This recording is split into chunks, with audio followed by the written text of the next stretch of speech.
Hey everyone, welcome back to Total War Warhammer 2. We're jumping into a Lizardman vs Skaven replay. So, I thought I'd try a big air assault against the Skaven, because they don't tend to have that much anti-air. So as you can see here, we're starting off. I've got my 4 Pterodon Riders over the right here.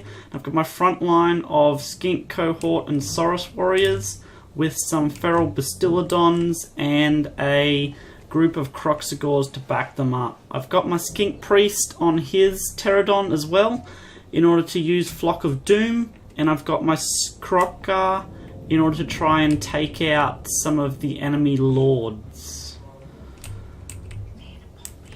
Yeah. So, as you can see here, he has a Warp Lightning Cannon, so that was something that I was worried about to start off with. So I'm going to send my Pterodon Riders over in order to try and take that out, I believe. And he's got his front line of Slave Spearmen, Skaven Slave Spearmen, and then backed up by Death Runners and Poison Wind Globuladiers. So I needed to watch out for those as well, with my Feral Bastiladons and my Kroxigors, and also my Kroq-Gar, because they do very high damage against large units. So as you can see here, getting a nice hit on the Skaven Slave Spears to start off with. And then I'm coming in, frontline engagement has started. Unfortunately, he does get a fair number of his units around behind me, because he's got so many more than I do. But I do get straight into this Warp Lightning Cannon and shred it to pieces. Meaning that he no longer has that hero and large killing ability anymore, which was a massive benefit for me. Unfortunately, these Wind Globuladiers do start attacking my Pterodons, so I end up trying to take them out. I didn't actually see Queek and this Plague Priest hiding in the forest here. They kind of ran amok for quite a while, which I did not expect. My Kroxigors are getting into these Skaven Slave Spears and tearing them up, and my front line has worked pretty well, chasing them all off. He gets a nice wind spell in there onto my front line that I did not realise was just standing around, because I was trying to micromanage these Pterodons. But his front line has already broken. Unfortunately, they do come back and end up hitting me in the rear because of that.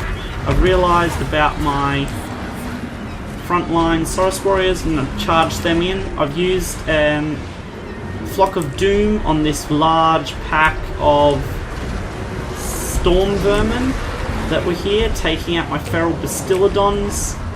And then up in the back here, I'm just using my Pterodon Riders to terrify these Wind Globuladiers as much as I possibly can, trying to hold them off and keep them away from my main army. I did leave this Plague Priest for way too long. I should have gotten Kroq-Gar into him a lot sooner. Yeah, there we go. I finally realised about the Plague Priest and changed targets. That Plague Priest did some absolute work in this battle. And as you can see here, his Slave Spears are coming back and are going to end up rear charging me, which does not help me in the slightest. And then this was not a fight I should have taken, Rat Ogres versus Kroxigors. I should have gotten my Kroxigors out and jumped them back into the Skaven Slave Spears. That was a little bit of micromanagement there as well. Over here, my Pterodon Riders are just doing as much work as they possibly can to the Wind Globuladiers. And then my Feral Bastiladon has, unfortunately, I did not realise this, but he's gone on to Queek Headtaker, which is not something that we want him to do.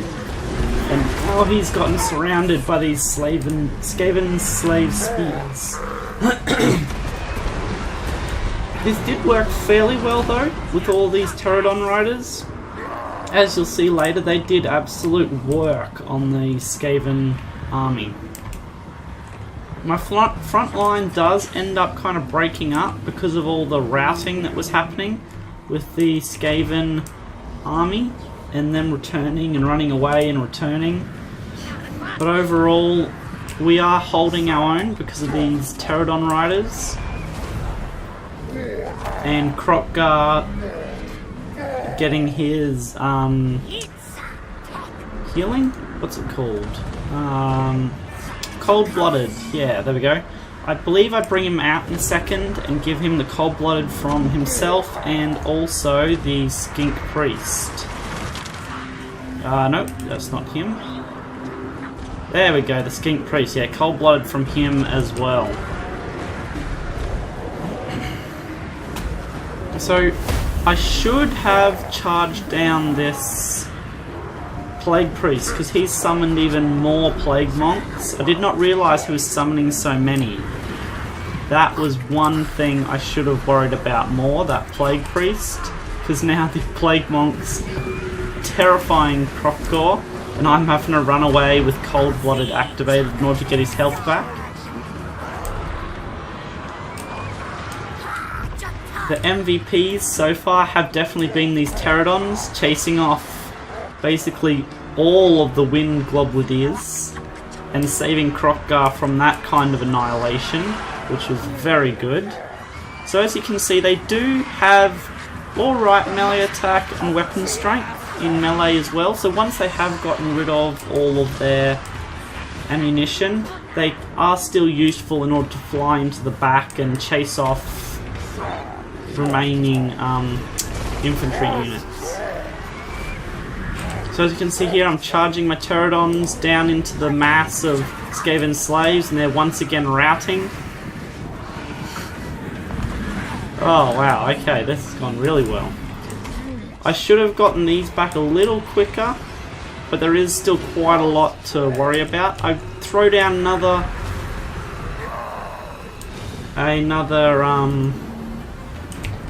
what's it called?